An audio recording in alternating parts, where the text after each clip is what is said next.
where week by week we go film by film through the career of Nicolas Cage to find out if he is the king of the cinematic jungle or if he is at the bottom of the food chain.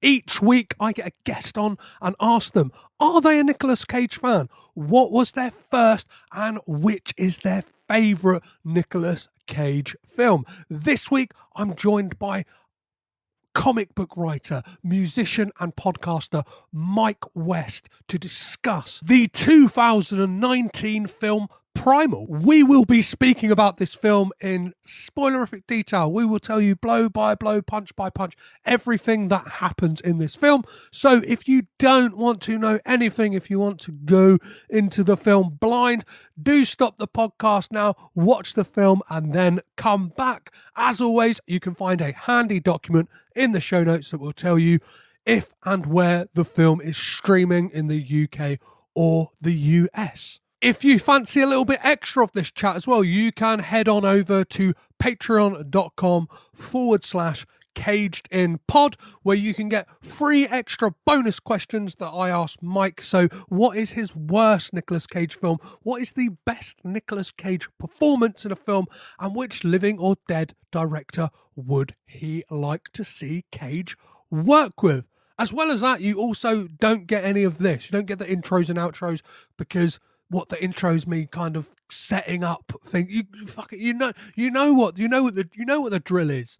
All this bit is here for the new listeners, the people who go, well, what's this all about then? And then they listen to the intro, get a gist of what's going on. But the Patreon, you're gonna know that. So yeah, head on over there if you want to get all of that extra stuff. So there's only one thing left to do, and that's to get raging with Cage. Whoa. One last thing before we start the episode. You can now head on over to cagedinpodcast.limitedrun.com to pre-order your very own and the first ever Caged In t-shirt titled Not the Bees. If you don't know the reference, then it might not be the t-shirt for you, but it is a amazingly designed t-shirt by Tim Sinclair celebrating Nicolas Cage and celebrating the 2006 Wicker Man film. And it's a fucking great looking t-shirt. It's going to come on a natural coloured t-shirt with a burnt orange design and is gonna look amazing. So pre-order link is up now. Pause the podcast right now and order yourself one immediately. When a hunter loads his rare jaguar and a menagerie of other animals onto a boat, heading from Brazil to Mexico, the last thing you want is a madman thrown into the mix. Nick Cage stars as Frank Walsh, part hunter, part foul-mouthed drunk, in Nicholas Powell's 2019 action thriller Primal. To find out if this film is a rare breed or a rabid wild beast is comic book creator, musician and podcaster Mike West. How are you, Mike? Not too bad, man. Thanks so much for having me on. It's my absolute pleasure. Obviously, I got into the virtual van with you earlier this year, or some point last year by the time this one comes out. So it's you. When we spoke then, you told me you're a Nick Cage fan, and I think that's how we got chatting in the first place. So yeah, that was how you popped up on my Twitter. I think it was because there's Rachel, who's like the Tiny Noggin comic creator. I've met her at a few cons and stuff, so it's kind of like me and my mate John, who you've had on, go to like comic cons, and then we've seen Tiny Noggin stuff because she brought the Cage zine. So I think she was on an episode and she was sharing some stuff. So that's how you came onto my radar. And then I was like, if some dude's doing a podcast about Nicolas Cage, I have to talk to him. And obviously I've got a podcast, so I wanted you on to talk about podcasting in a more general sense outside of Nick Cage. But it was still a Nick Cage heavy conversation, I think. Well, that tends to be my life a lot of the time. when I'm asked on other podcasts, they're like, "Do you want to come talk about this Nick Cage film?" And I'm like, "I can talk about. I do watch other films. I do like films by other people, but I'm not sure when it will go out." I was recently on a podcast called Pizza Your Mind Mm. that do this amazing like concept where they ask like, what is your base? So what is something that is always there and like never going to shift in your life? And it's like, what is your crust? So something that like it's taken a while for you to chew over, but you've got to it. Do you know what I mean? It's something that you either like or you're still not sure about, and then it's like a couple of other questions. But like I That ended up, sounds yeah, it's a great that's such a concept, right? deep thing. Like I talk to musicians in a van, and you talk about like Nick Cage, and they're trying to break down the existential dilemmas of the world. But though, like it's in whatever it wants to be. Yeah. So like, I kind of went on there and talked about um, just like a thing that will always be there for me is collecting things, and I won't talk Mm, about it too much on here because obviously, listen to Pizza Your Mind, I'll and get onto it. I ended up talking about like something that I had to chew over, and I probably am a fan of. I ended up talking about Nick Cage on that. So it's like, even if I try and like get away from it, like Nick Cage always seems to just come Yeah. back Do you to me. reckon with like this podcast and obviously like Twitter and everything, is there ever a day where you go without thinking or speaking about Nick Cage, or is it like not 24/7, but it's a daily occurrence?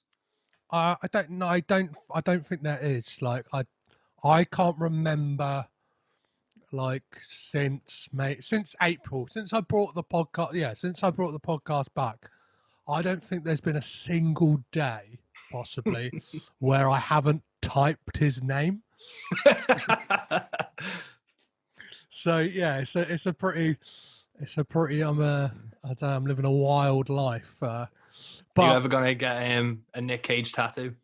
I thought about it in the past. Well, I think I'll get something to commemorate like this podcast in some form, or yeah, I've thought about getting some like plastic vampire teeth.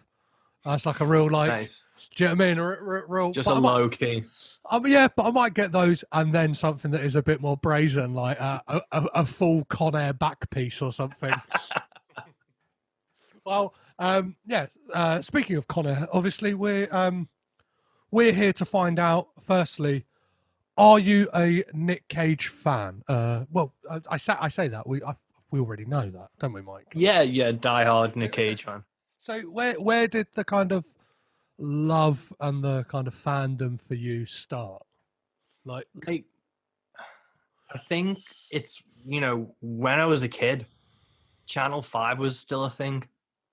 And Channel 5's action films were the best things on TV, in my opinion. You had like Sylvester Stallone's Demolition Man, you had Predator, you had all the Jean-Claude Van Damme films, and every now and then they throw in like Snake Eyes and Con Air and Face Off and The Rock.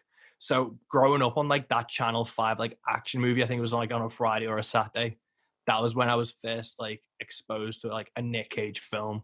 And then in high school, it was you take more notice of who's in what films. It's not just this film or that film. You pay attention to the cast and the director and things. And it was you looking at Nick Cage's body of work, which is a really diverse body of work to enjoy and dive into. well, yeah, it's definitely like within 1 year you can get like a real mixed bag of quality of like Mm. genres, tones of films. Like I don't know. We take 2019 for a perfect example, right? So it's a heavy year for Cage, a man who seems like he's not stopping. So that's when the film we're going to be talking about today uh, Primal came out, but also you had Grand Isle, Kill Chain, Running with the Devil, A Score to Settle, and Color Out of Space. So what's that? That's a six film year for Nick Cage. Yeah. So like, and it's like that. I can tell you for sure there is definitely some varying quality in that bunch. Yeah. Well, the good thing about Primal was I haven't seen A Score to Settle, and the trailer for that was on the DVD. for Primal. So I was like, hold the fucking phone, where's this DVD?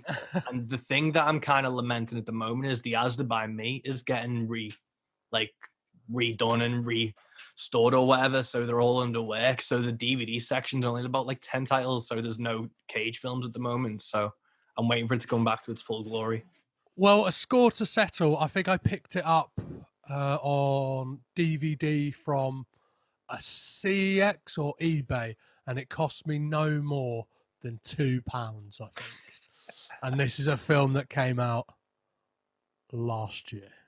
The case has to be about that much. Like to physically produce the CD, like because I've made like vinyl and CDs and shit. Like the cost of getting something made is more than that. Yeah, well, it's obviously like just the disposable culture we live in. Yeah. And like, obviously, it's gonna. A lot of these are probably made on like single layer like DVD. Do you know what I mean? Like the kind of. That's why they're never. They're boasting of special features on a lot of these releases is like comes with an interactive menu, and it's like that's not a special feature, guys. Yeah, and it's like has the trailer on it, and you're like, thanks. Yeah, like. Yeah, it's very bizarre. I kind of forgot for so many years. I got into like kind of like everyone else, got into streaming so much, and obviously like doing this podcast over the last like since I've come back. It's obviously watching a lot of like DVDs and stuff like that, and I forgot that like I'm not sure if it's like the specific genre of DVDs, like the Nick Cage like action revenge thrillers and stuff like that, but they all have trailers for other films. So like I've probably got the same copy of Primal as you. So it's A Score to Settle. I think there's like John Wick 3 and like something else on there. And I was like, fucking hell. And it gets me really nostalgic for like VHS tapes and stuff like that. Yeah, and I try not to watch trailers as much because they always put so much like spoiler things in. Now like trailers now are a lost art form. It's just how much of the film can we fit into 3 minutes, so you get the entire plot. But like actually like good trailers, you're like, oh, I really want to see that. I remember like Knives Out was coming out, and I saw about 5 trailers in the cinema for it, and for 5 of those trailers they didn't have the release date on it, and I was like, when the fuck is this film coming out? And I was actually excited for trailers to be like, when is this coming out? Yeah. So obviously, you said like Channel 5 was where you like kind of dipped your toe and started to see some Cage. But can you pinpoint which was your specific first Nick Cage film you saw? See, I think it was the vaguest memory I have is in Snake Eyes. He argues with someone near a boxing ring, doesn't he? Yeah, that's like a big pivotal like thing. Yeah, I remember that is probably my earliest Cage memory on Channel 5. I remember him arguing at the side of the boxing ring where it's like down the tunnel. Yeah, it'll be like him and Gary Sinise, right? Yeah, so that Snake Eyes is probably the first Cage film I ever watched, and that is like the haziest memory I have of Cage. And then I think it was Face Off after that, but Snake Eyes was the first one. Well, what a 1-2 punch! Like just in the fact of like, Snake Eyes, it's Cage teaming up with Brian De Palma, and of course you're going to be like interested in that. He's wearing like these garish suits. We've kind of got that like you can see the wild man that's in him. He's playing like a rogue cop and stuff like that. I really need to rewatch that. Yeah. It's an interesting one. There's like a kind of mythological like alternate ending that I think you can only really see. Well, the last place I managed to see it was on the De Palma documentary, because there's like a section where they talk about that, and it was supposed to have this like biblical style ending where it's like a bit like but the thing is like it literally was an act of God, so it's like a real Deus Ex Machina moment where it's all of a sudden like a flood is coming or something. Do you know what I mean? Like so like but that stuff always fascinates me, of these like kind of alternate endings and like what it could have been. But yeah, what a 1-2 punch of first films. Yeah, I think I was too young to understand really what the fuck was happening throughout it all. I must have watched it when I was like 7 or 8. Because I remember I watched Predator way too young. So it must have been around that same time where I was like, I have no idea what this is, but it's fun. And that's, I think a lot of people give Cage shit but a lot of his films are just fun. And Primal is a prime example of just a fun action film. Definitely. So, would like would those have both been on TV? Those like first watches for you, or like? Yeah, it would have been on like the TV. And then I remember, I can't remember what the first DVD of Cages I bought was, but I remember I was listening to the podcast with John the other day, and he was talking about how he remembers watching Lord of War, and that was in my house when he slept over at mine in high school. So I definitely remember getting Lord of War, and we got it out of the Blockbuster bargain bin. Amazing. Because I knew I had mates coming around, so we just went to Blockbuster, found like a load of cheap DVDs and brought them back. And obviously, Lord of War is a great title. The cover's brilliant. Mm-hmm. And I was like, fuck it, let's give it a go. It's a film that like has got some fantastic like moments in it. For me, it's been a while since I've seen it, but like there's kind of that opening really sticks in my mind all the time, like with all the bullets and stuff like that. And there's that scene I think midway through with the plane being deconstructed and like a time lapse and stuff like that. And it's like, well, they like that's the thing. Like I haven't seen that film maybe 2 years, and that stuff sticks. Yeah, it's a great. And a lot of people. Like when I kind of ask the question online, like what's people's favorite, that one crops up quite a bit. Yeah, it's got a good following, and like Jared Leto's in it, he gave a solid performance. And the scene where they repaint the boat before the Navy or whatever come and stuff, it's a really solid, like great film. It really like makes me want to see though a Nick Cage and Ethan Hawke like team up movie, like those two like just getting considerable amount of screen time together. Like what, especially like I don't know with one of these like a Safdie brothers and like those two in a film like could be like real interesting because like I don't, not that they look like they could like really like they could be related, but like in movie land you could pass off Cage and Ethan Hawke being like brothers or something like that. Or, definitely. Yeah, compadres. So amazing. What is your favorite Nick Cage movie ever? Favorite Nick Cage film ever? I've been thinking about this, and like I'll bring up John a fair bit because it's who I've talked to about Cage the most, and he has like his 3 picks, and I've got something similar, but I still think it's Gone in 60 Seconds is a really good Nick Cage film. I think that might be my favorite. I remember watching that younger, and that's the kind of, he's not restrained, he's got the freakouts, he's got like that, but there's such a good ensemble cast that like play with him and bounce off him, and that's something that like a lot of films either lack or they get like they don't have that ensemble cast to have fun with him as well. Well, yeah, it's that kind of they created that like Fast and Furious dynamic, like that they didn't really quite understand until a few movies in. Anyway, do you know what I mean? Like it wasn't until like maybe 4 or 5 where they kind of went, oh no, this isn't just like Vin Diesel and Paul Walker. This is like the whole gang. And that film kind of got it off the bat, and it kind of felt like they had a bit of something for everyone. Do you know what I mean? Like it's like. If you fancy Angelina Jolie, you got that, and also if you fancy Predator, you've also got that with Angelina Jolie with that hair. Like, yeah, exactly. So it's got to be Gone in 60 Seconds, or I am a sucker for National Treasure. Okay, yeah, I totally get that. They're like films for me that I always say like rainy Sunday films. Especially now, like with Disney Plus and stuff, like you can just stick them on. But it was the type of thing that, like, if it's showing on TV and like I stumble across it, it's like I'm not skipping past. Like I've got to watch it, and I get lost in that kind of action adventure stuff anyway. Like and once I was like 5 feet away from Sean Bean, and I didn't say anything to him, and I still, whenever I think of National Treasure, I kick myself for not actually like going up and saying hi to him.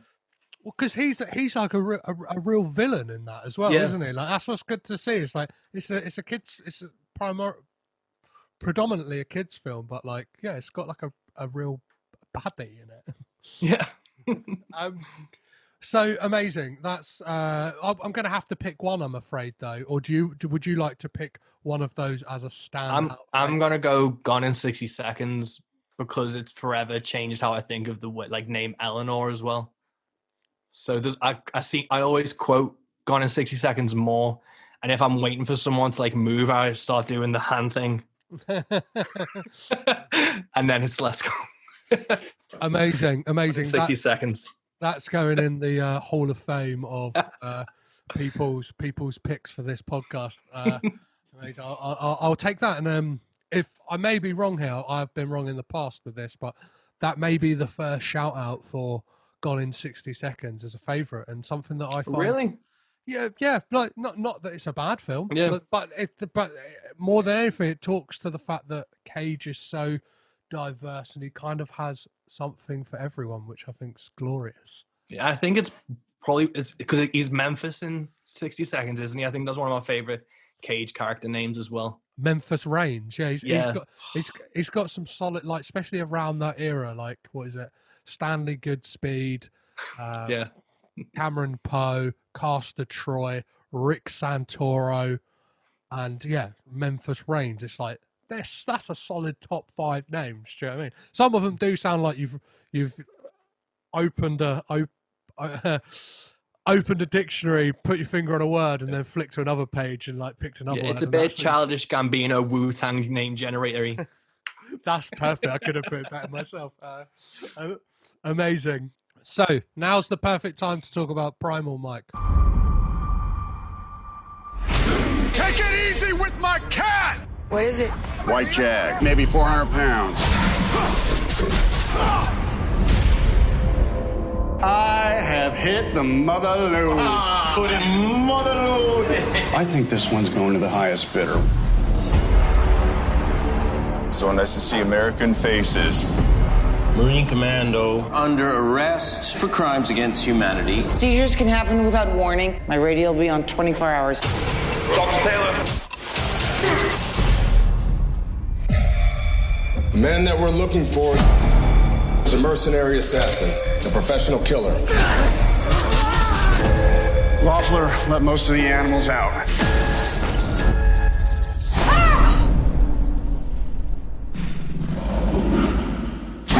There's only so many places he can hide. Who says he's gonna hide?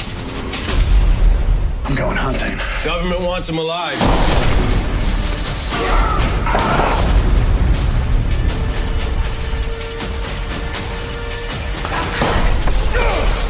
If you see Loeffler, put a bullet in him. And the same goes for the cat. You kill my cat, I'll blow your head off. Got a real nice cage for you. Rated R. Was this your first time watching this film for this podcast?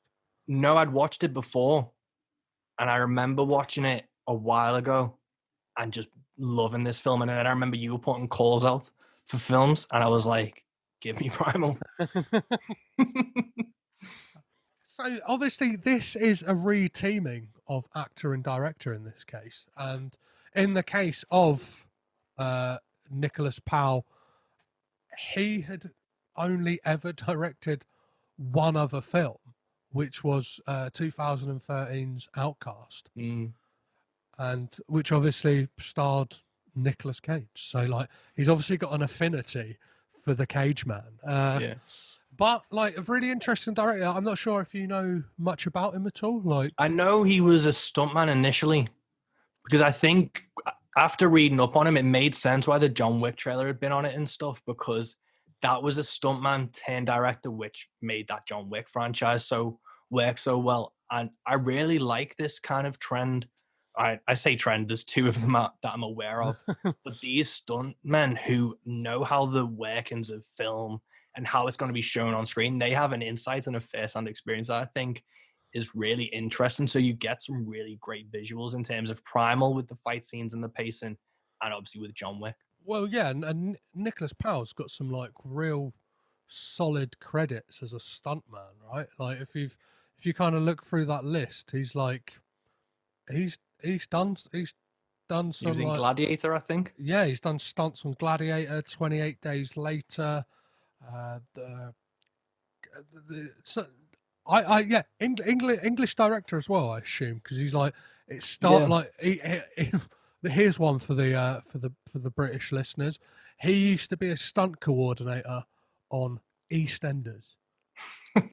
There you go. He's done A Touch of Frost, Silent Witness, the Lock Stock TV series that kind of like came and went in 2000. I assume for most of his career during British TV was if someone slammed a pint glass down angrily, that was his hand.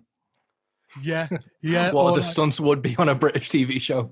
that, or like if like Phil Mitchell fell down a flight of stairs drunk or something, he'd be the one taking the tumble. That's yeah.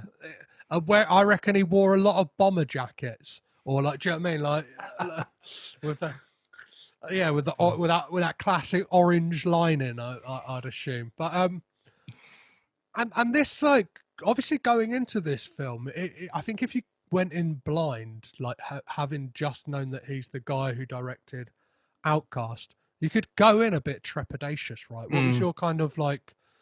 Well, yeah, can you remember how you felt when you like first were going to watch this and what you kind of expected? It's grim because I love Cage. My expectations are never that high, because I remember I kind of went in to watching 211 with like relatively high expectations, and that dropped pretty quickly. But this, I was like, let's give it a go. And the thing that I was like most excited about was it was Kevin Durand facing off against Nick Cage. And I love Kevin Durand as an actor, so I thought that was a really good combination. The premise, it might be fun.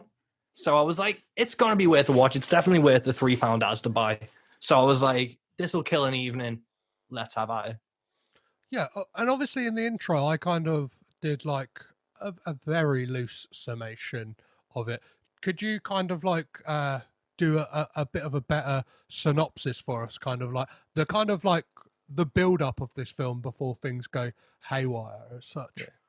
So Nick Cage is a jaded animal trapper selling them to zoos around the world, shady dealings. He then has to get on a ship with his cargo to Puerto Rico or Cuba. From there, as he's boarding the ship, the feds show up and they have to transport a dangerous criminal.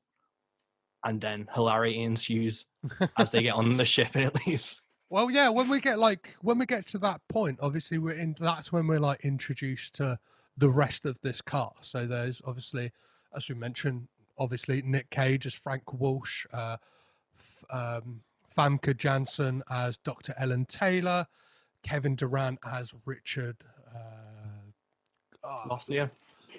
Loeffler. Yeah. We have LaMonica Garrett as Garrett. LaMonica Garrett as John Ringer.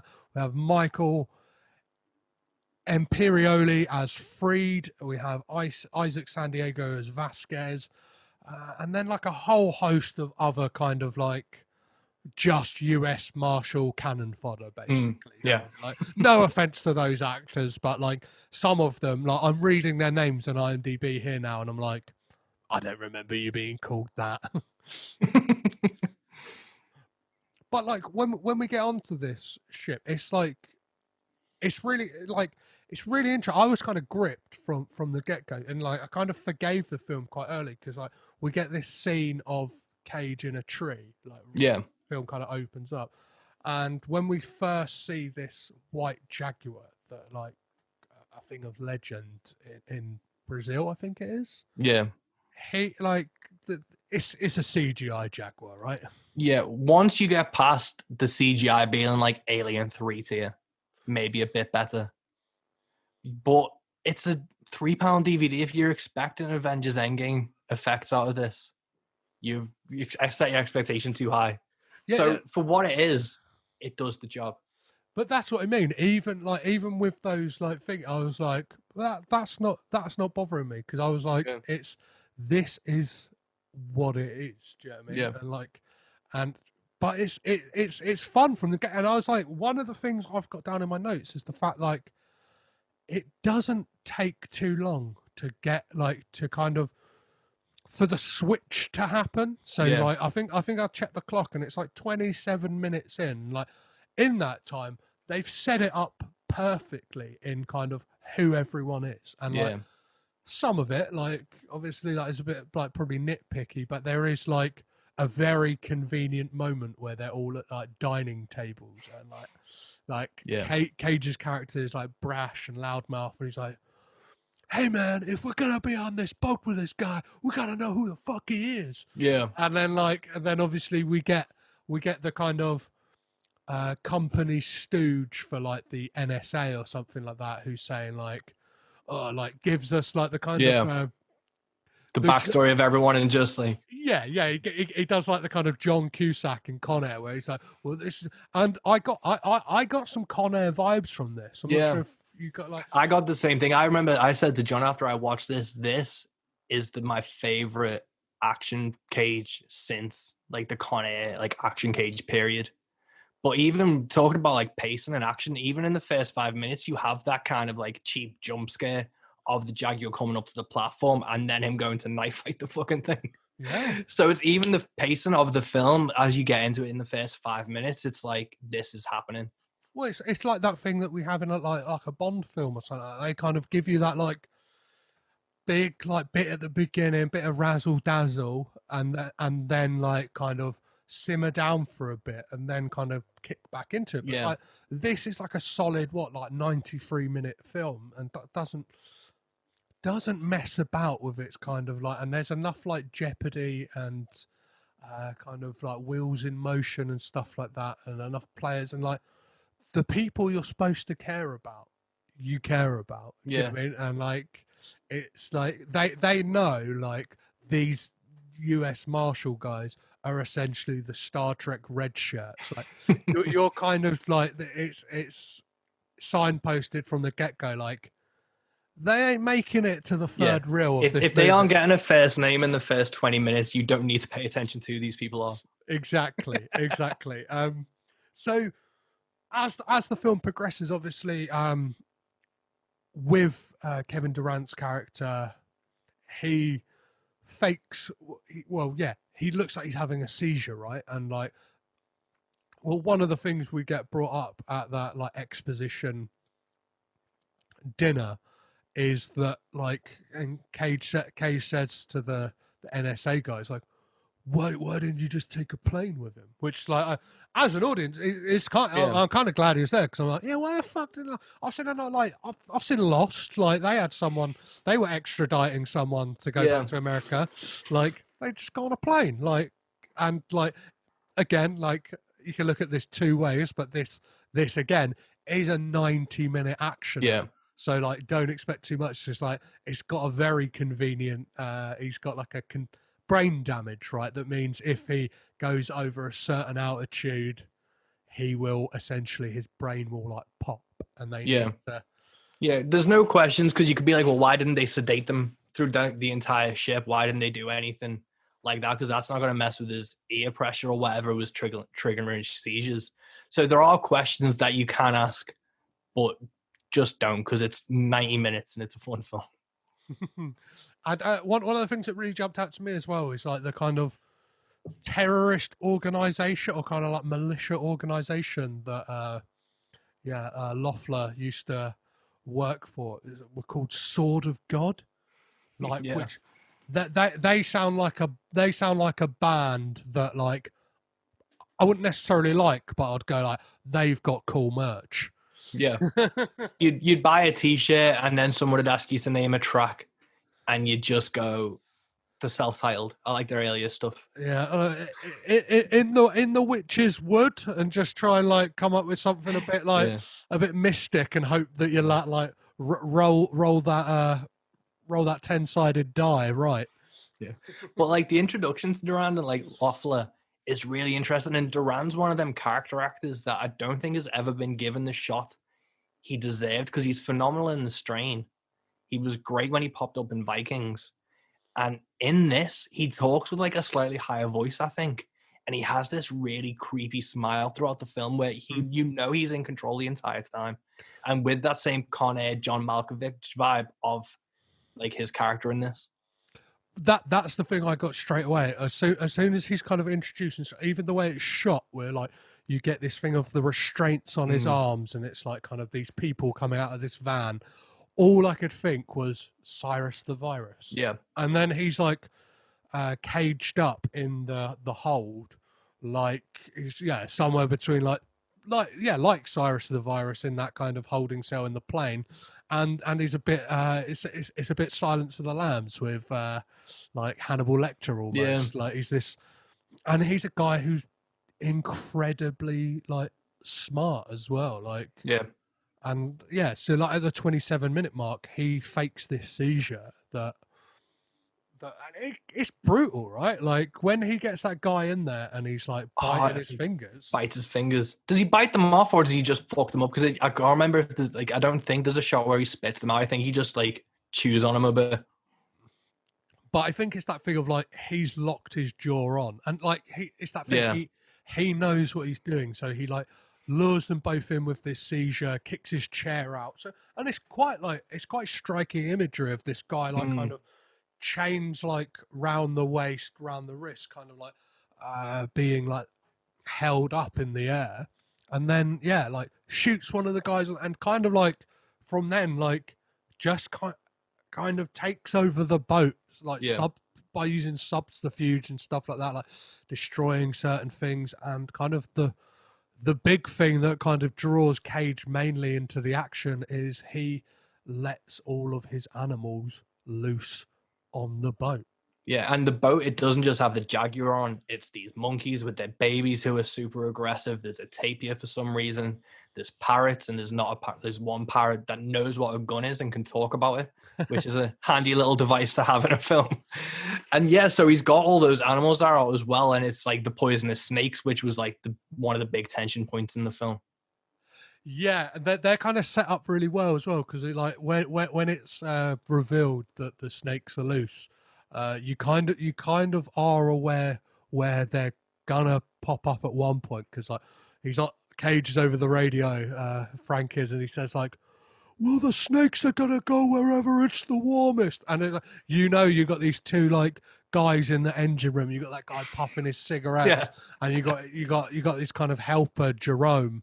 And you're like, oh no. Then you're just worried. You're like, which one is going to get fucked up by the snake? Like, so like, pressing on with it. Like, well, is there some scenes kind of in this like set up and kind of before things really go buck wild that like we've missed, or that you kind of like really stand out to you? I think before the animals get released and like Loeffler breaks out, it's just kind of like the setup, and I feel like Famke's character wasn't really utilized much. And I remember when she was introduced, I was like, you're harboring a fugitive and you're trying to get him across like international waters on a ship, and you're making her wear a skirt, you bastards. Everyone else is decked out in like military gear, and she's in full like official dress and like regalia, and it's like, why isn't she wearing like the tactical shit? Yeah, well, and it's the thing with like, because Famke Janssen's like an odd one. She's like, kind of, she seems to be like a lot of the time. Well, I think it's mainly taken, but like the wife in things and stuff. Yeah. Do you know what I mean? Like, I think this is the first film outside of like X2 where she's been given a chance to shine. Yeah, and it's good, but they could have used a lot more of her. Yeah. Like, and I don't know. I think like. The kind of tension like between her and Cage is quite good. I think one of this film's strongest points is their kind of like relationship, because like it's not overtly like, no, there's not like a romantic thing to it, really. It's not like a romantic subplot or anything like that. It's this kind of like just tension between like, I don't know if it's like sexual or like there's just this kind of like flirtation between them, and like. And just like the little nod that he knows her dad from like the San Diego Zoo when he worked there. And there's like it gives chance for possibly some of Cage's like best lines, because he's kind of like stumbling around the ship drunk at one point, and he comes across her and he goes, what's up, Doc? Yeah. Like, and it's like, well, that's great. It kind of gets Cage to like kind of flex this wild like muscles, and that's the thing, is like this is like quite a human Cage performance, and it's Yeah. that thing we were talking about. I think we've kind of mentioned earlier, is what's great about Cage is when he is like those eccentricities and stuff like that are a part of the character, and it's not just like this takes you out of the film or anything like that. It's like his character has probably led like this wild life, whether it is months on end in the wilderness. Yeah. So he is gonna, and he probably spends a lot of time on his own. So he probably is gonna be a bit eccentric, and I don't know, like he's got these quirks to him that feel real, and they feel like that is the character. It's not Yeah. like it's not acting, as it were. Yeah, and from like an action Cage perspective, he's not invincible and untouchable. Like he gets knocked out in the film and stuff, while like that would have been unheard of in like Con Air or something like this. Is he takes punches and he keeps rolling with it. This is a lot more Bruce Willis and Die Hard action hero than like Rambo. Yeah. So obviously, once the animals, once the menageries out of the cages, the ship goes into something that all of us are au fait with and know a lot of now. It goes into lockdown, and but like Frank ain't having it, and he delivers a great line when he's like talking to the leader of the tactical team, who really reminded me of, there's a cop in, I know you watch this show, in Criminal Minds. The actor really do you know the cop's like the guy I'm talking about? Like Derek Morgan. Derek Like, Morgan. It looked like they wanted like Derek Morgan from Criminal Minds. Yeah. And they're like, well, he's really busy because he now does like some like cop show, like some actual like, I don't know, like Blue Badge or something like that. But like, do you know what I mean? And like, it's always funny with these kind of straight to VOD or like DVD films to see the see like the who they wanted casting and who they got. But like what did you think? Yeah, what did you think of is it John Ringer as a character?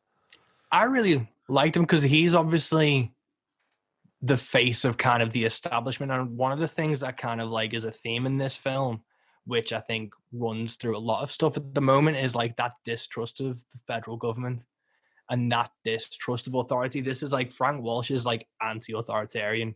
You know, he goes through, he was a Air Force mechanic, so he was in structure, and that's what probably gave him his distaste and distrust of authority. And then they say he went through 8 zoos in 10 years. So again, he's got an anti-authority problem. So he's like working for himself. Mm-hmm. And there's that kind of push against it. And that's kind of what Loeffler later on in the film tries to win Nick Cage over with, is to be like, they are using you. This is, you know, the mistrust, and trying to sow them seeds of doubt, which are already there because of kind of people's distrust of the feds. And he is a great pillar of what you go up against. He's unflinching, unmoving, and like in his head he's the law, and he plays it. LaMonica Garrett plays that really well, and he's just like this huge intimidating figure in the film. Well, what's even more interesting as well is we kind of like, there's so many like kind of pillars pitted against each other, because we obviously have like the strong arm of the law with John Ringer and like his US Marshals. And then we have like the kind of company stooge who's like, his thing is he wants to like, he's got to get him there alive. Like that, like that's his kind of like, that's his modus operandi. And then we've got like the crew on the ship who are just like, we just want to get from like point A to point B. Once like the animals are released, then you've got Frank's thing is like, well, fuck all of you. I don't care about like, do you know what I mean? I'm with these guys on the ship. I like Morales and like the guys in the engineer and Raphael. Even though he makes a joke to Raphael when he asks him like, do you like me? And he's like, well, I like you slightly less than the parrot. And like it's moments like that that give you like a really nice that really humanize, I think, Frank Walsh's character.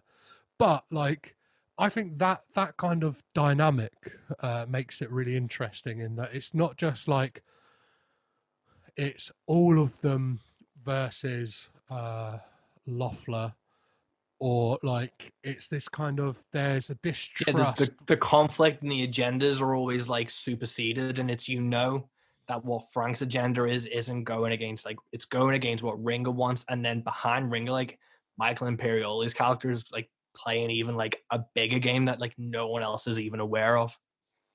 Yeah, which like really like I don't know. I think for me, and it kind of comes to a head later on in the plot, which I'm sure. Well, we have to get to it because it's a big moment in the film, isn't it?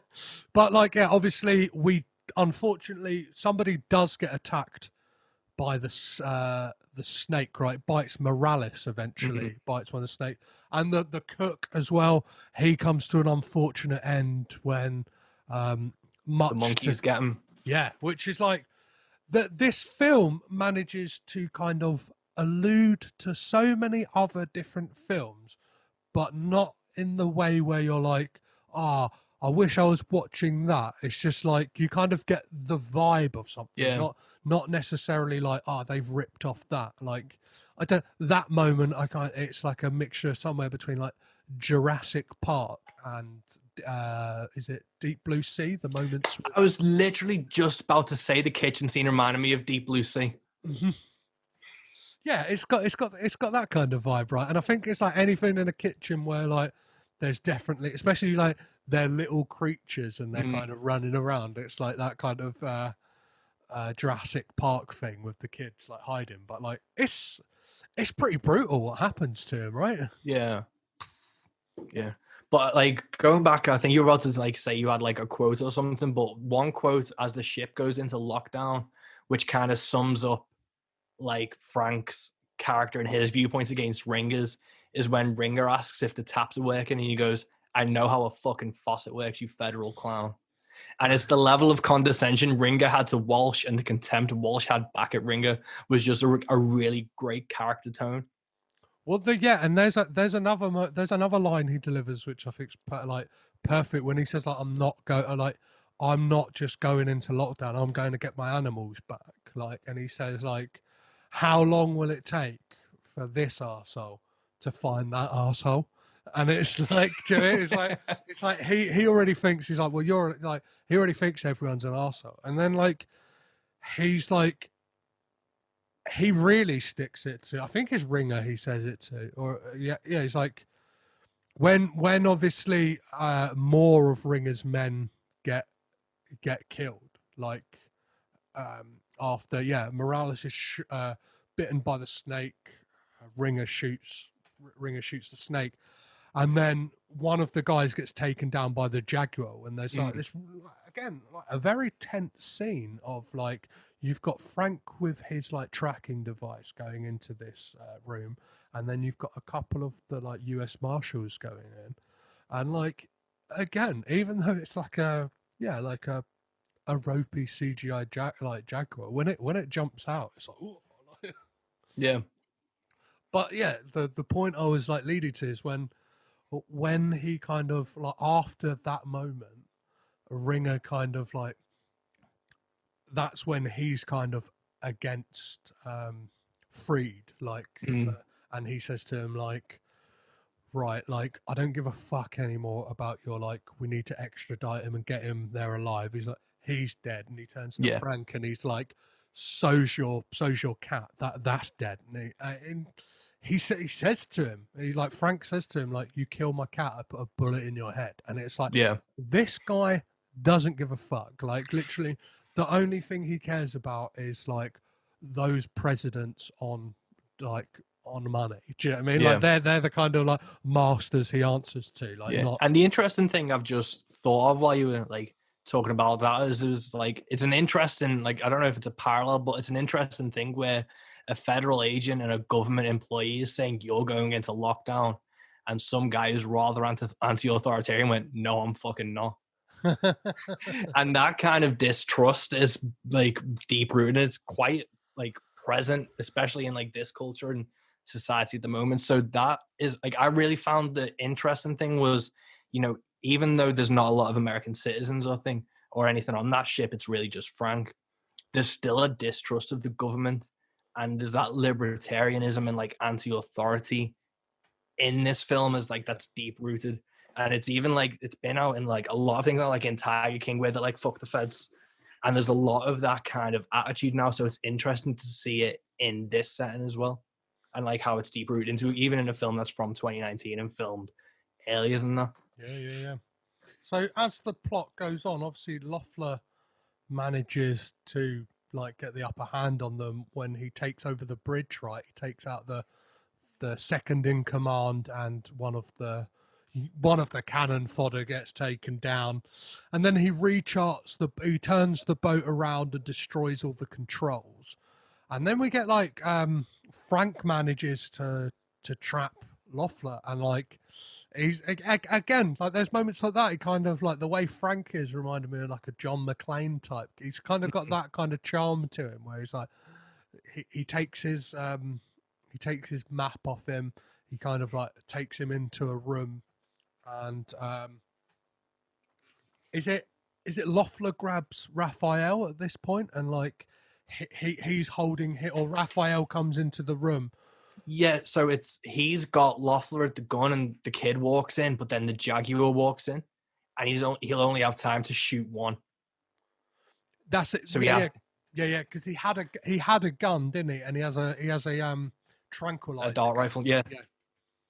So I went like again for tense scenes like that. I've written a few times in my notes like the tension in this is spot on. Like it builds it, and then like kind of it's like a pressure cooker because it will build up the tension, and then it will give like a little bit of like let out a little bit of steam, and then it will kind of. And I guess that's what this whole plot is based on, is that thing of like, not only do we have this like loose madman, this kind of like all-knowing, no moral killing machine, we also have these animals that don't care about any of that. All they care about is survival, and will like fuck you all up. Do you know what I mean? They don't care about your political allegiances or this, that, and the other, whether like, you're morally good or bad. They'll just like, the Jaguar will kill you either way. And the interesting thing is, I think it's the only other character you see a perspective of is from the Jaguars, where they have that like filter and that lens, and it's all from like the Jaguars' point of view, which is a really interesting way to like build tension. And in that scene where it's like the Mexican standoff, you have the Jaguars' point of view as it switches between them. Well, this film, like, funny enough, likes to play with the Mexican standoff a couple of times, and but before we get to like the big one, we get well, my note here just says Ringer is being an arsehole. I think like he does get to a point where he kind of like really ramps it up, right? And then this is at the moment when Frank and Dr. Taylor argue about, like, she finds out that Frank is like an illegal smuggler, basically. Of like, he says, I don't have paper for these animals, and he's like, and that's again we get that nice tension between them two, because he says like, I make your heartbeat, someone that you can't take home to the Admiral, and he's like being flirtatious in the way that like you see past this roguish exterior and just see that like,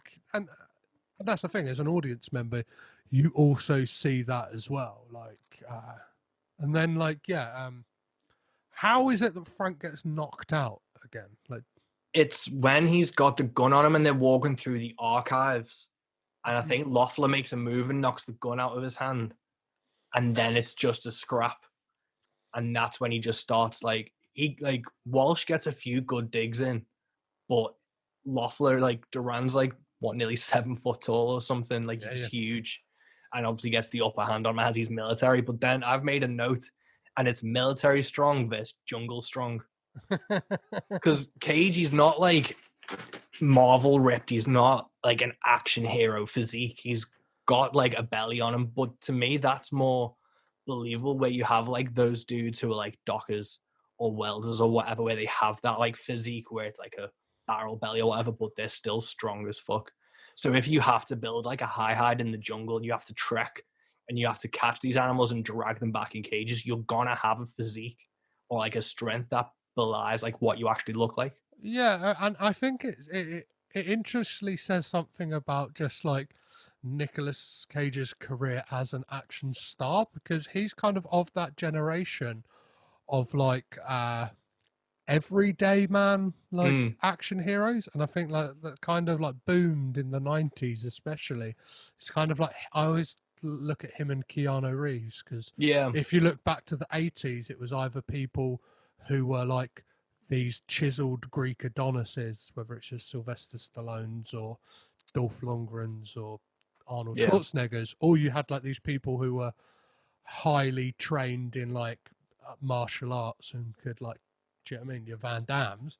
Whereas like when it got to the 90s, it was like, oh, let's put these guys who it's like, do you know what I mean? It's like, well, Yeah, it was after like the Die Hard effect, wasn't it, with Bruce Willis? yeah, that was kind of like the proto version of it, and then like the 90s, it really exploded. Whether it's like Speed, do you know what I mean? Yeah. It's like he's not he doesn't have to carry the bus. Do you know what I mean? He just has to make sure it stays over 50 miles an hour. Or it's like, Yeah, cardio became more important in the 90s than like just bodybuilding.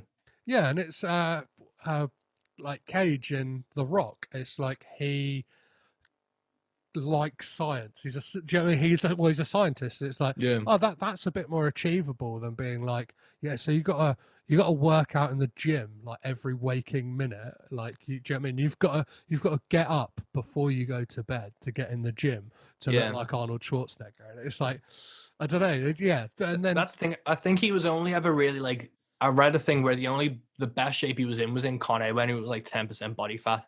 He's doing like the upside down push-ups against the wall.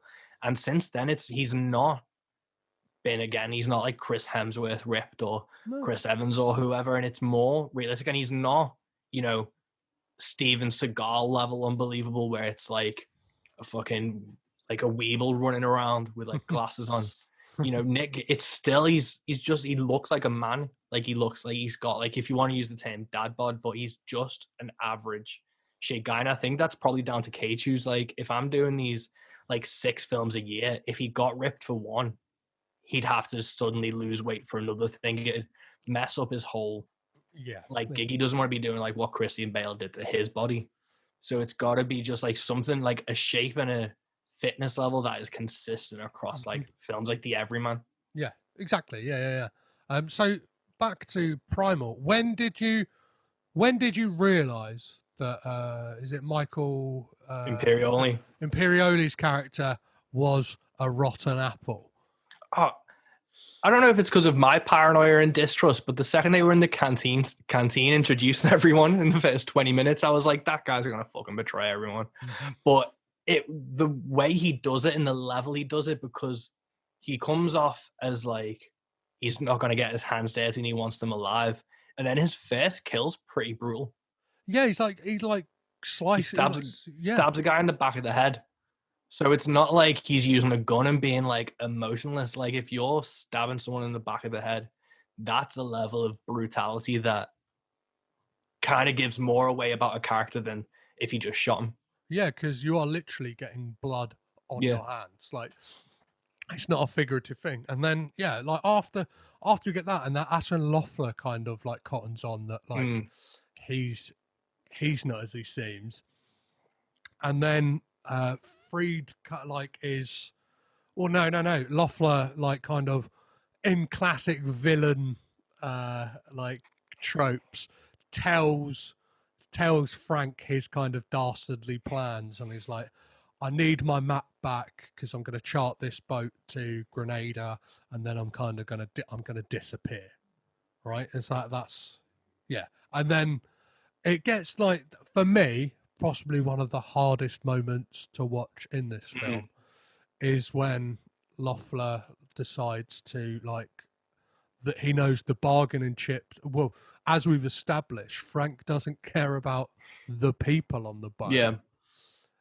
He even though like he's let it slip with the kid because like obviously he had the chance to shoot the Jaguar, or Loeffler, and like went for Loeffler, and it's like that kind of thing because he knew that Yeah, You kind of get that impression that like that's given a part of him away. So like, but he starts shooting the parrots, and it's how did that scene make you feel, Mike? That was really hard to watch because obviously, and I've put like on my notes, I'm like, that's probably the closest you get to a Nick Cage freakout in this film, in my opinion, where he's tied into the cage and he's watching Loeffler kill the birds. And it is really brutal because you know that as like a cold-blooded assassin, he's happy to just go through the crew and go through the like the team and just kill everyone.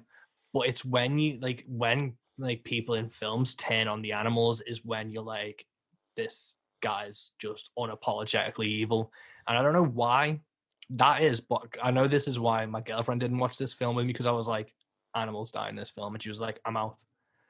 And that where he's going through and he's so ruthlessly just lining up the beds and just they're exploding in the feathers. And it's so well, again, paced and shot, and the score under it's just amping up that tension. That it was a really like grim watch. Like it was harder to see it's again, it was harder to see the beds get shot than like half the fucking team. Well, yeah, and one of the things that I found really interesting about this film is like I thought going in I would have a problem with the character of Frank Walsh because he's a hunter, and then like not that any different obviously there is like different levels of hunting. He's not a game hunter in like he's not a trophy hunter. Yeah. Like, do you know what I mean? He hunts them, keeps them alive. Like, but then what they're like again, that's a different level of moral ambiguity because he doesn't really care what happens to them then after that. Yeah. I'd imagine like. As Famke Janssen's character says to him, like he's kind of kind of gets out of him that he'll just go to whoever the highest bidder is. Yeah. And as somebody, he says that, but then he's also a heavy drinker, so it's that heavy drinking has to be rooted in the moral implications because you aren't gonna be a zookeeper for 10 years and be a big game hunter to like trap them and take them to zoos or whatever and not care about them. Obviously his reaction betrays his bravado and his like front to it. And that's what I mean. Like I thought like I was gonna have a problem with it because like I've never mentioned this on the podcast because it's not something like I don't want to seem like I'm preaching anyway, but I am vegan. So I was like going into this film, I thought like I'm gonna have a problem with that. And it's like, no, like this is like it's nuanced. And like, as you mentioned, like the character, like there's shades of him, and there's like this thing. There's enough kind of breadcrumbs left for you that if you're kind of paying attention, you will pick up on this kind of thing that he is like. Like underneath. Do you know what I mean? It's to quote Shrek, like he's an onion. He's got layers. Yeah. Do you know what I mean? And like kind of, if you pick him away, like you might get you might get to one that won't make you cry. I don't know. I don't know where that analogy was going, but you kind of I think you get the point. But like I think the film handles it really well, and I'm not sure if that's down to Richard Leader's writing, and because I looked into him as well, and like from everything he's done as a writer, like this is his second like feature script. Yeah, like what was his first one? A film called The Suspect in 2006. Like, well, the rest of them are TV movies. So I mean, like kind of like, do you know what I mean? Like studios, like meant for cinemas or like straight to DVD. The rest are shorts or and a lot of written. They're all like written by straight to DVD and like. Just by looking at the title, stuff I've never like heard of, I'm gonna imagine a lot of like Hallmark Channel stuff. There's like Christmas on Chestnut Street and like Amber's Story, Scared Silent. Do you know what I mean?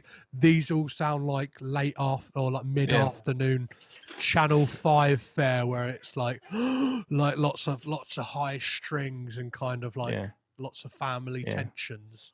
But I obviously I dabble in writing, and this guy like the script and like the film, it's well written. It's like the characterization and the nuance and the humor, and even the way the characters communicate is so well written.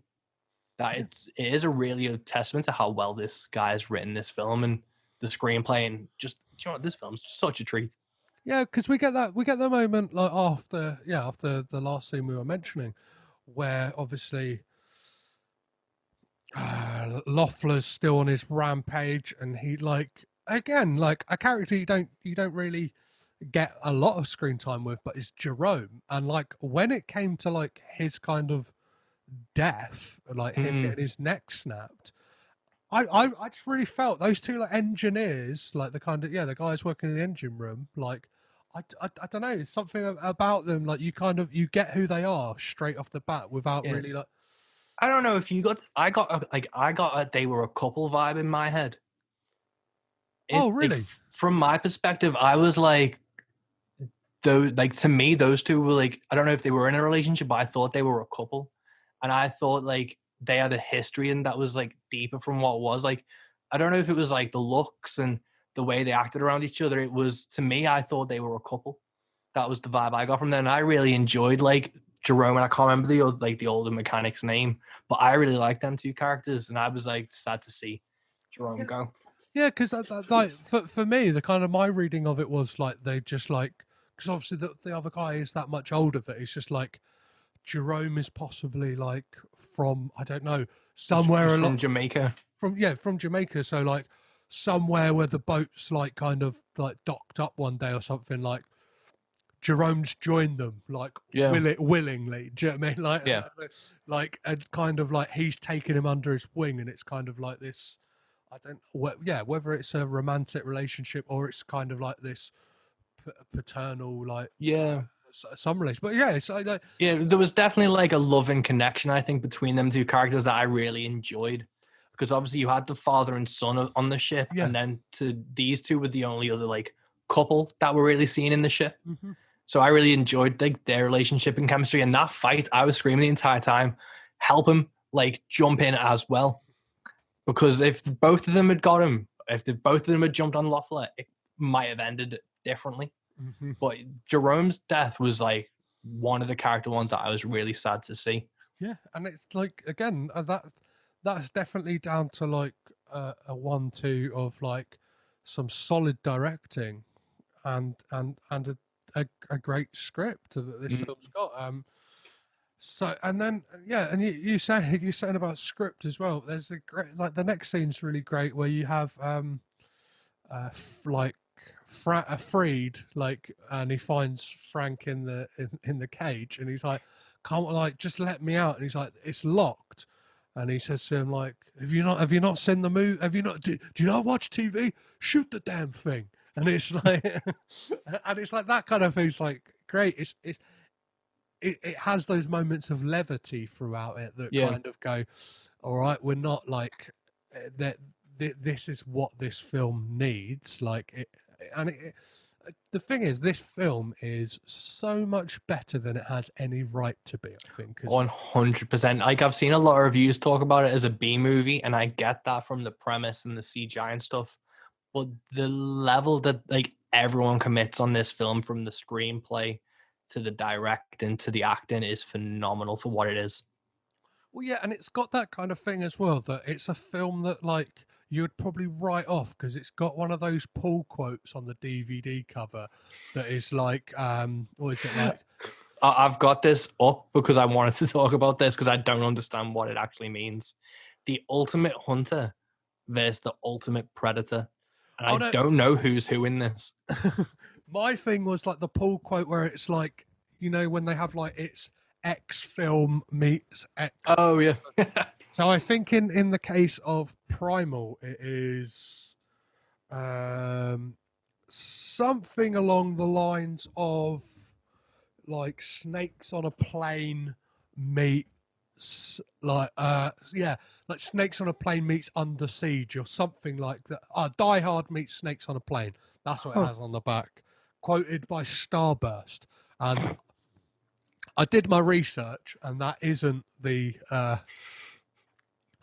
sweets. No, it's actually like a film magazine. But But if you remade this film and you put like The Rock as Frank Walsh, it would be a blockbuster film. It would be like it would surpass what Skyscraper was in the Rock's like canon. But that is the thing. There's a fine line between like these, and it's all a matter of budget. Like Rampage, Skyscraper, they are B movies. Yeah. They are B movies with a movie budget. If this came out in the 90s, this would be an iconic Cage film that people would be talking about today. It'd be part of like whenever there's a Cage marathon or a film festival, this would be one of those films. If this was made in 95. But it is a film that perfectly manages to like get Cage at the right time, and it's like to portray that character who's got like this kind of he's got a lot of notches on his belt of stuff that he's done in his life. Yeah, he's got a lot of scars to bear and like kind of tales to tell. So yeah, like as always, we've got to push on with the plot. And we have Morales, the captain. He's in a bad way, and the rest of the rest of the kind of survivors decide this is our chance to get out. Like Frank says to Raphael, like, do you want to say your goodbyes to your dad? Essentially, like we've got to get off this shit. All the lifeboats have kind of been marooned at this point, and there's one left, like a reserve. So they take that up, they throw it overboard, and then who bloody turns up? No, it's not the Jaguar, it's Loeffler. And then we get that shootout right on the deck, I think is the correct term for that part of the boat. Well, before that, the shocking death is Ringer's. Yeah, sorry, like I didn't even bring it up because it happens so fast, and it's perfect in a way because it's the exact same way the rest of the team dies.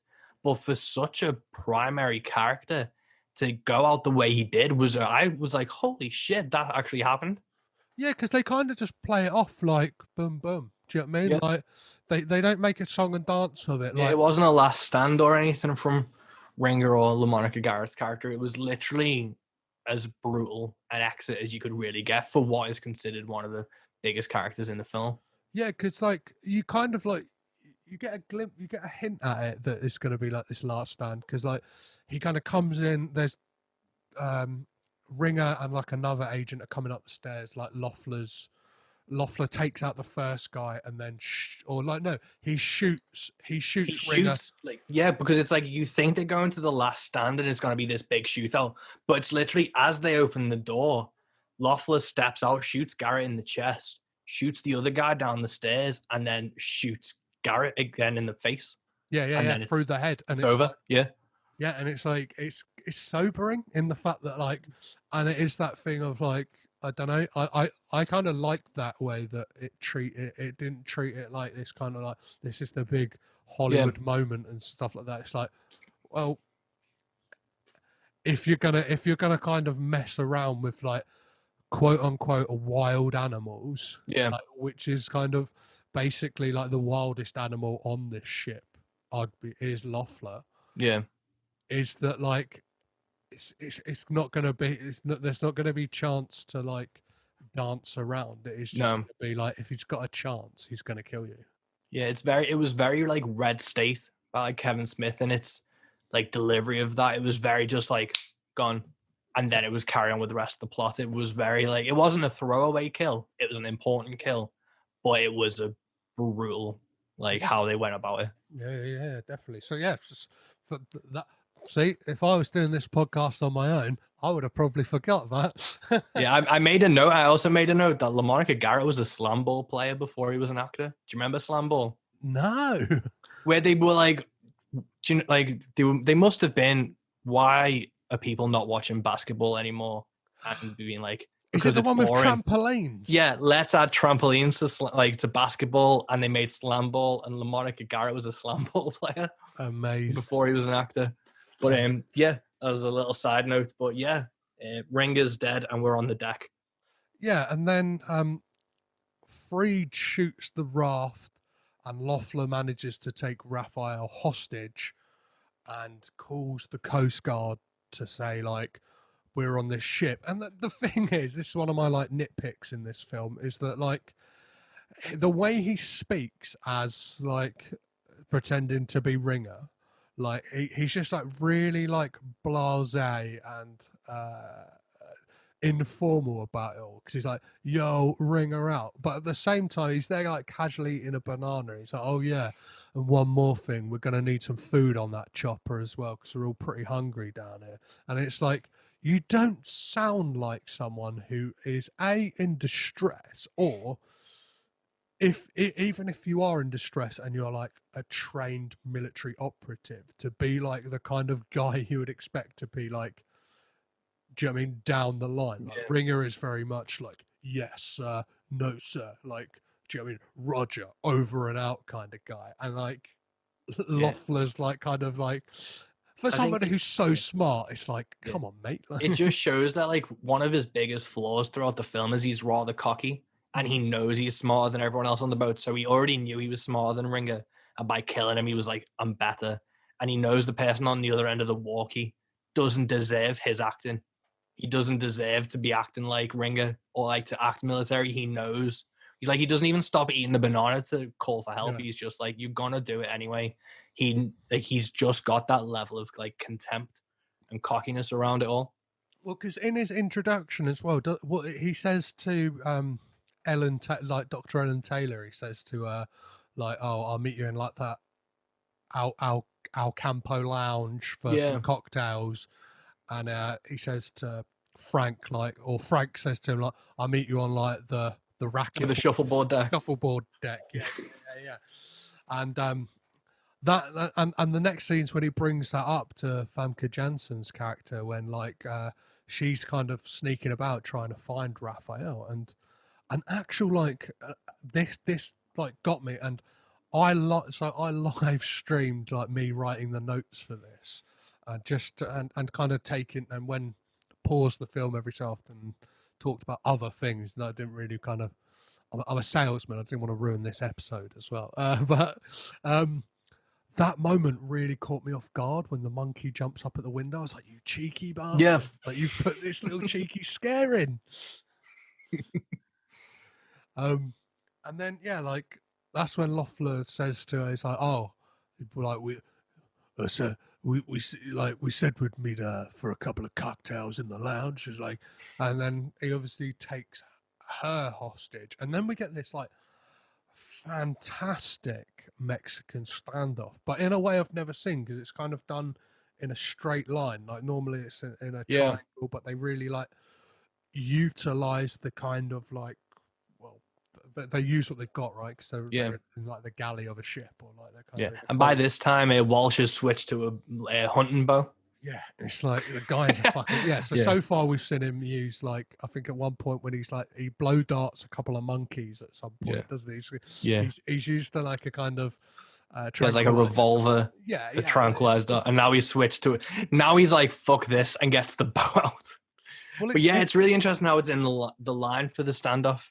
Yeah, so in the middle, to kind of like this, it's quite hard sometimes to explain stuff in an audio format, but we have Frank in the middle facing Loeffler, who has got Famke Janssen by the neck.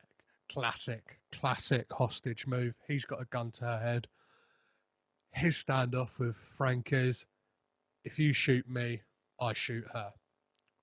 Perfectly fine. But then we have Michael Imperioli's character coming in to really fuck up shit, because he is then behind Frank with a gun, and he's pointing his gun at Frank and saying like, well, you can't shoot him because I need him alive, so if you need to slacken off your bow, otherwise I'll shoot you. So it's a real fucking clusterfuck, right? And it's like, in all honesty, in that moment, the only other way I could have seen it going is Famke Janssen dead, Cage dead, Michael Imperioli dead, and Kevin Durant's character getting away. Do you know what I mean? Like, but it's again, it's a lovely. But I think a Mexican standoff is kind of like you're gonna build. That's a kind of tension free pass, because like you're gonna build up tension with a Mexican standoff, right? And it's the reveal that like Imperial, he's like it's NSA because he's like CIA or whatever throughout the film. Yeah. And then it's NSA, and it's like the bigger plot of like what they need Loeffler for down the line. That it's all starting to come out, and it kind of like reinforces Cage's distrust. And is that when Loeffler starts trying to win Walsh over, isn't it? He's trying to like get him on his side. Yeah, because that's when you don't know whether to trust Loeffler, because he's obviously saying to Frank, like, yeah, I'm ex NSA. I actually worked for the NSA over in Brazil, but I was moonlighting for both the Brazilian government and the like cartels. And he's also NSA. He just wants to take me back so they can kind of silence me. And they've got this kind of big like Hydra-like web that's like kind of going like, yeah, doing all this dirty stuff. And it's like you don't quite know who to believe at that point. Like it's really really interesting, and it's very clever in the way that of that staging as well. That you've got Frank in the middle, because it is like he's kind of got this like, well, he's got two devils on his shoulder. Yeah, and it's like who is the lesser of the two evils in that moment, and it's in that moment as well. Again, it's weird because it reminded me of The Rock, in that it's like in that moment you kind of go like, oh, maybe Loeffler's got a point. Maybe he is just a pawn in like the kind of government games, and then it's like that kind of thing. Like Ed Harris's character is like, he's justified in what he wants. Like, do you know what I mean? He's got a reason, but like his means of going about it are pretty shaky. That's the thing. Like Walsh's distrust of like government and authority isn't rooted in anything outlandish or unbelievable, and it's the same kind of like distrust issues that like the audience has with government and an authority. So when Loeffler is saying I was an assassin for the government and now they want to silence me, you know that happened. Like there's already cases from the CIA and whatever in history where that's been the case, so it's not a reach for it. So it's when those seeds of doubt start coming in, and when you see like Michael Imperioli's character, you know, being more shady and dishonest and pulling a gun on Frank instead of Loeffler, it's like this is why those seeds of like distrust have been planted for so long. Yeah. And so how does that Mexican standoff play out, Mike? How does it end? If I remember, so Freed shoots Frank, doesn't he? And Frank, I know it ends with Loeffler getting an arrow through the shoulder, and Famke escapes, and then it's left to Walsh to try and find them, because like Imperioli bails as well after he's fired. Well, no, Imperioli is shot by Loeffler. I think that's him dead, right? Yes, I was getting confused between like the first like on deck scene and the second one. Yeah, so he gets shot dead, and it's Loeffler still alive with the arrow in his shoulder, which kind of shows that like out of the two between Walsh and Freed, Loeffler was always going to try and kill Freed first. Yeah. Because I think he still has a begrudging respect for him, Walsh, and his like anti-authoritarian ways. But yeah, Imperioli gets got.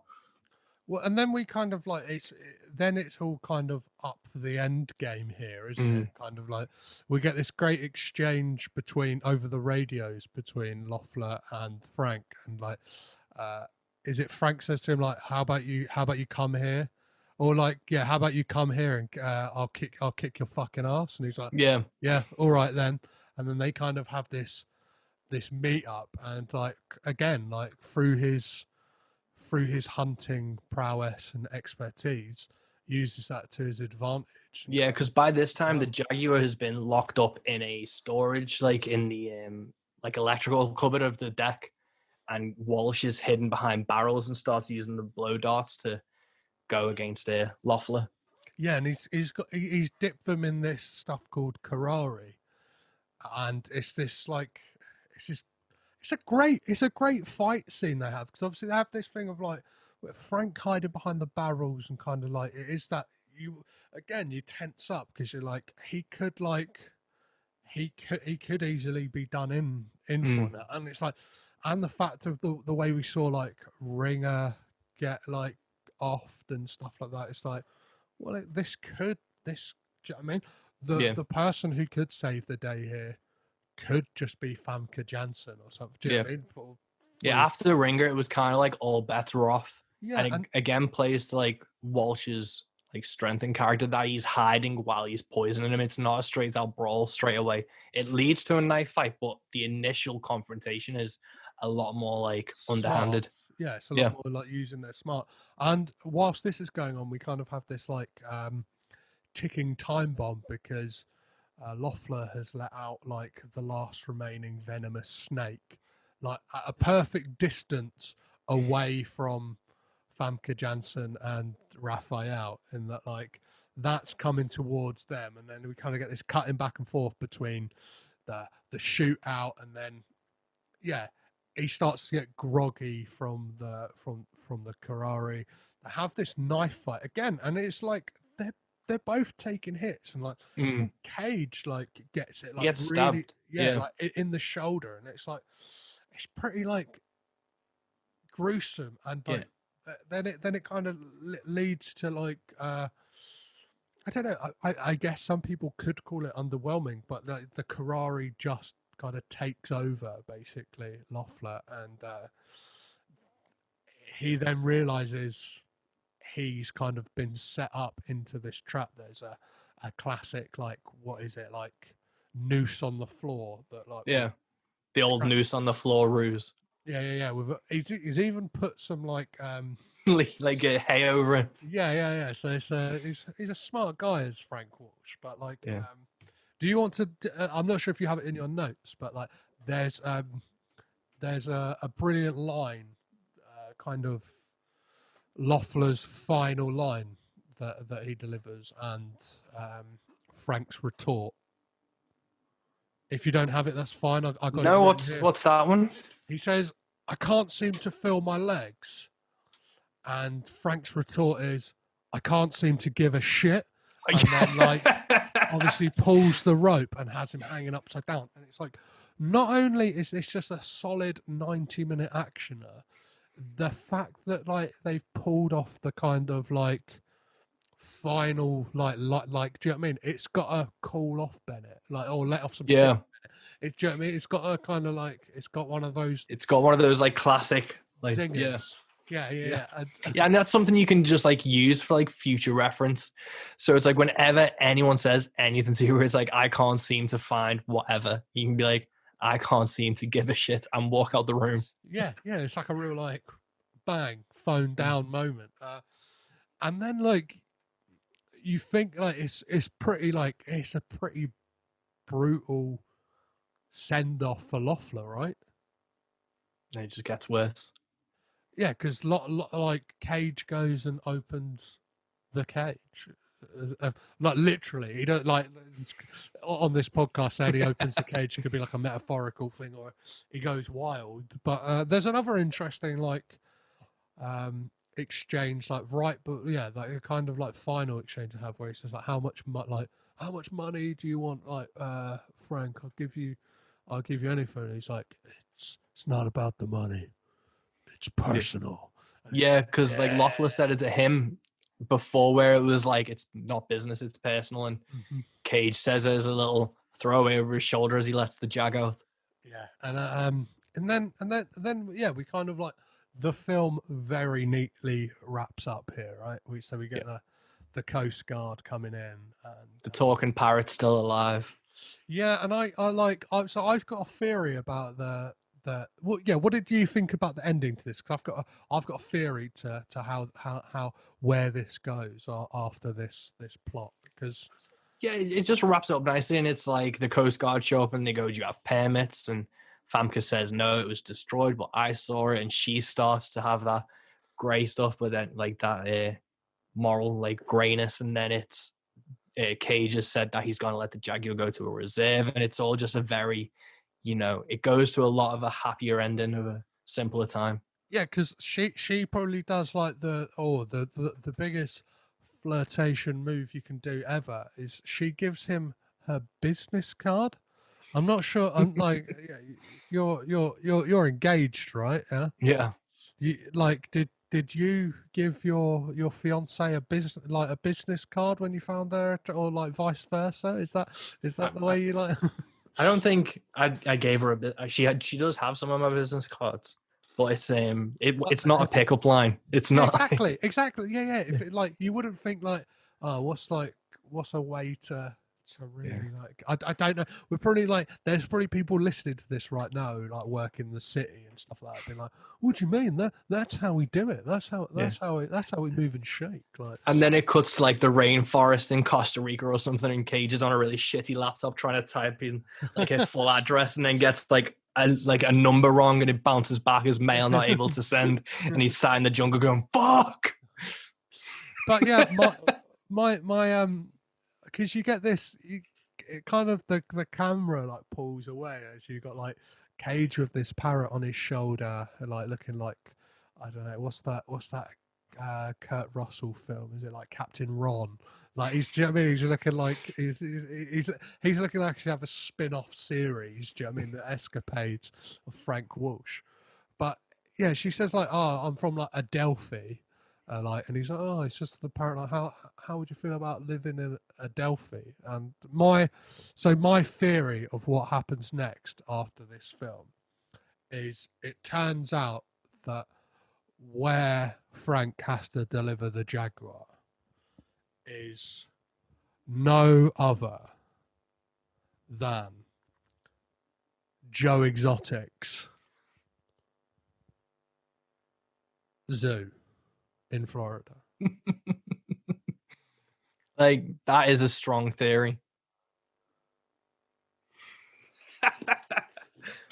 It's Like, like, I can see that. I think they mentioned a Kenyan reserve.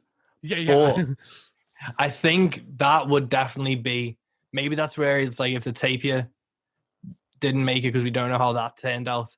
So it might be he's going to Joe Exotics because he's got some like bullet hole ridden birds, which I assume they'd buy for a small fee to feed the rest of the tigers because they didn't really give a shit. But yeah, that's a strong theory. Yeah, and it leads in perfectly to well, I'm not sure if it will be next year or the year after, with Nick Cage playing Joe Exotic. Is that actually going ahead? Yeah, that's fully slated. Like it's on IMDb. It's like he's even talked about it in an interview. Like, yeah, it's happening. Like, I think it's been like picked up by a channel as well or something. Oh, like, really? or like a production company. But yeah, it's in pre-production. So yeah, that's happening. No way. Like, Because it's a series as well, isn't it? yeah. Or So it's Cage's first dalliance in TV. I was gonna say because that's like the thing he said he'd never do because he's a film star. Hey, he did Industrial. What was it like? What's that film? Industrial Symphony No. 9. That was a TV movie. So who knows? Who knows? Yeah. And like I think now more than ever, 2020 is where I think we've realised that the lines really between TV and film are blurred completely. And I think like prime example of that is the BBC series, which by the time this is out would have been wrapped up by now, but is the Steve McQueen Small Axe series on the BBC, which is like the first episode or film essentially is 2 hours long, and it's a series of films basically. And like you look at a lot of things, it's like some people would argue like Host, the film that kind of blew up on Shudder, is like 68 minutes or something like that, and it's like, well, people could argue, well, that's just a standalone Extended episode. a standalone episode of something. Do you know what I mean? And it's like, and you look how cinematic some TV is. Mm. Like there are episodes of Breaking Bad that are more cinematic than 2-on-1. Yeah. Do you know what I mean? Like, or like you Yeah. you put the kind of the Humanity Bureau up against like the Like The Sopranos or something. yeah, and like the Sopranos is 20 years old. Do you know what I mean? Yeah. Like this kind of thing, and it's I think it would be an interesting avenue for Cage to go down. I always hope that like Cage would hold out for TV to do like, you know, a True Detective season 4 or something of that like caliber. But then obviously I don't know how well written the Tiger King thing's going to be. I'm always wary of stuff that just seems to like jump on the bandwagon. Yeah, I know that this is kind of has been in like development for a while. Like it's been in development before Tiger King, or like, do you know what I mean? Like the scripted, because I think it had been optioned before Tiger King even like Oh, no way. came out. So yeah, and I think it's that thing, and obviously to announce things as well. Obviously, people in like TV and Hollywood, they know. Do you know what I mean? They know we're not going to get that series out before that one, so it's like, well, we'll hold off a little bit, and when that kind of does blow up, then we'll announce we've got Nick Cage to star in this, because that seemed to happen at like when Tiger King hit its apex of popularity, right? And like kind of when everyone and their mum had seen it in the world, it is kind of then they went, by the way, Nick Cage is going to play Joe Exotic in a TV series. And like kind of everyone was like, what? How many articles did you get sent about that? Because I got a fair few. Yeah, I got a fair few. Yeah. I was like, fuck's sake, I've been trying to like talk up Cage's films and stuff, and now he's going to be the fucking Tiger King. Like, amazing, Mike. Well, before we wrap this up, I always ask about the film in specific that we've just talked about. Does Nick Cage have bad hair?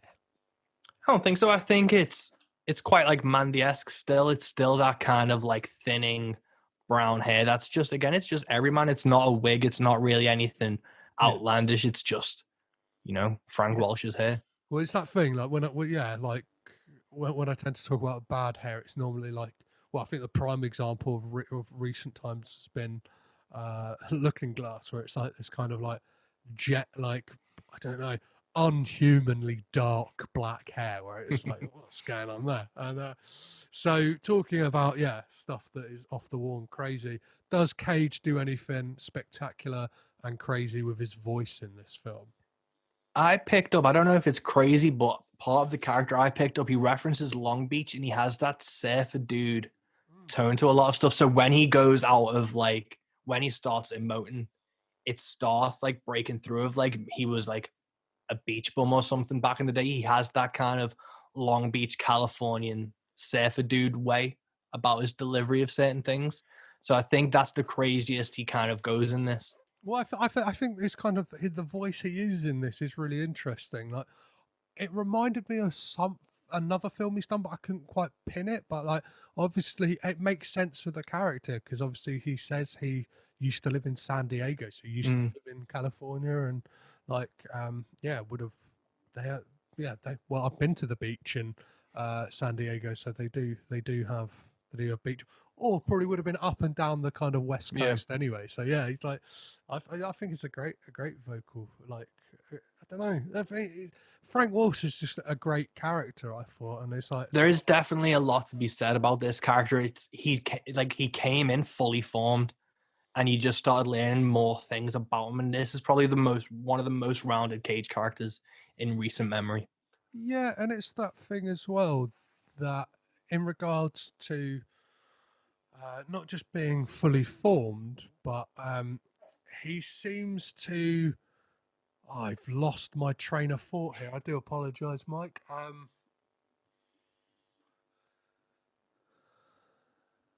Like he would be a real world character. Like he's a real person. It's not like a parody or anything. This Frank Walsh could exist in this world. If Tiger King can fucking exist in this world, Frank Walsh definitely can fucking exist in the world now.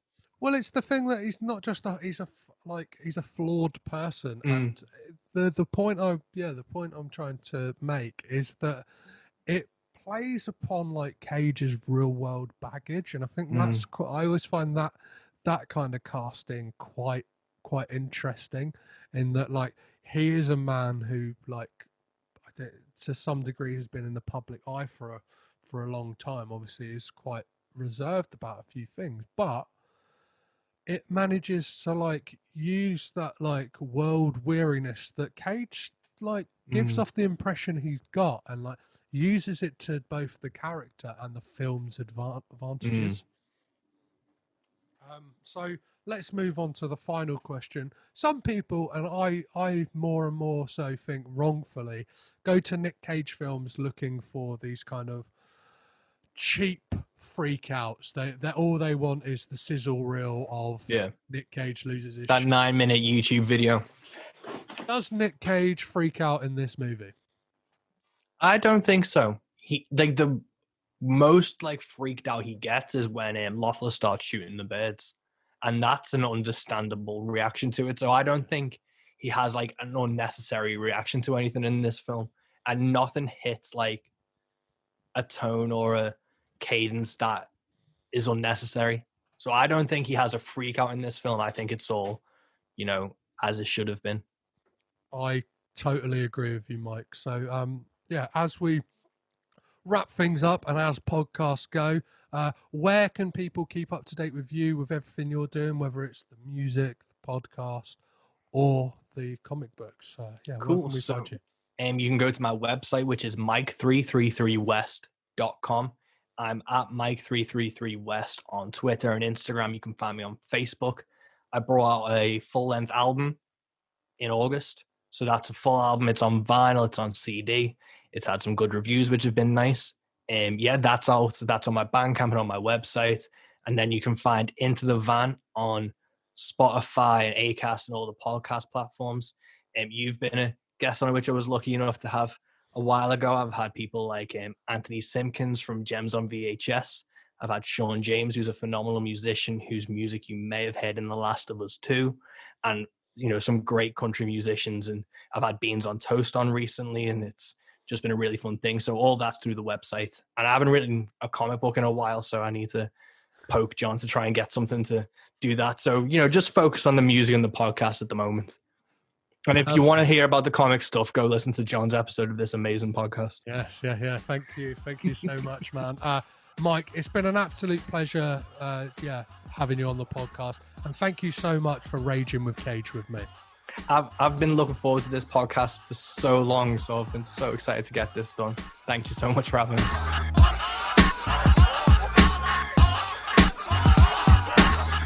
Thank you once again to Mike West for coming on the podcast and chatting some Cage with me. And thank you guys, as always, for listening. We're one step closer to the end of Cage's career. Well, not the end, but you know what I mean, up to date with his career. However, as always with Cage, you take one step forward, he's taking 2 steps forward.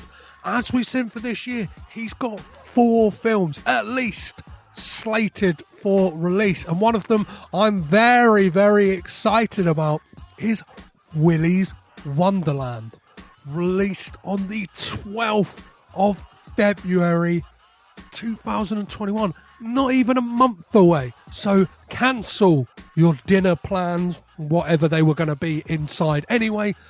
Tell your loved one we're not having a romantic time this Valentine's Day. We are watching Nick Cage beat the shit out of some demonic animatronics. That's what you want for Valentine's Day, right, guys?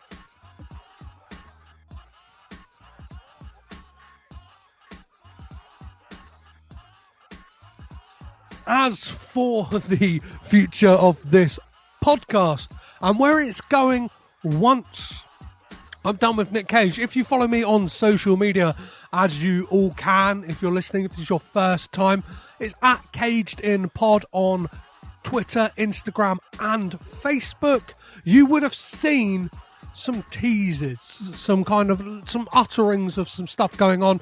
And yes, if you don't know, Caged In will be kind of morphing into a new era, Coppola Connections, where I'll be looking at the extended and wider Coppola family, the brood in which Nick Cage has come from, to kind of understand him that little bit more by understanding his family.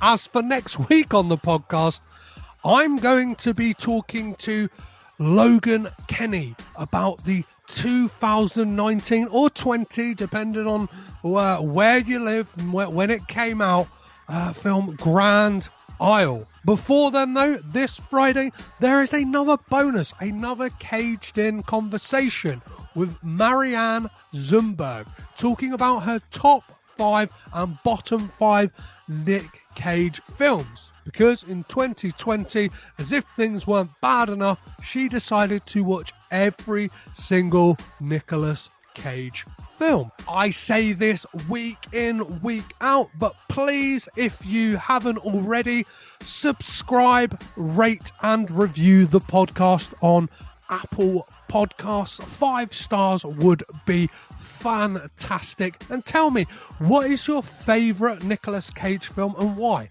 Like, you don't have to go, oh, Petrus is amazing, I love Petrus. It's not about me. This is about Nicolas Cage. Or tell me, what is the film you are most looking forward to me covering in the Coppola Connections? Any of the extended Coppola family films, which is your favourite? And who is your favourite? Are you more of a Jason Schwartzman fan? Are you more of a Talia Shire fan? Are you more out there? Are you more of a pirate Christopher Coppola fan? If that's your bag, then let me know. As I mentioned in the intro as well, you can always support the podcast on Patreon, which is patreon.com/cagedinpod, or you can head on over to cagedinpodcast.limitedrun.com to grab yourself either a Caged In print, one of the Superman prints, or the brand spanking new Wicker Man Caged In t-shirt. Speaking of the Wicker Man, if you would like to hear me talk about that film, Spider-Man Into the Spider-Verse, and Mandy, tune in to tomorrow's Sudden Double Deep.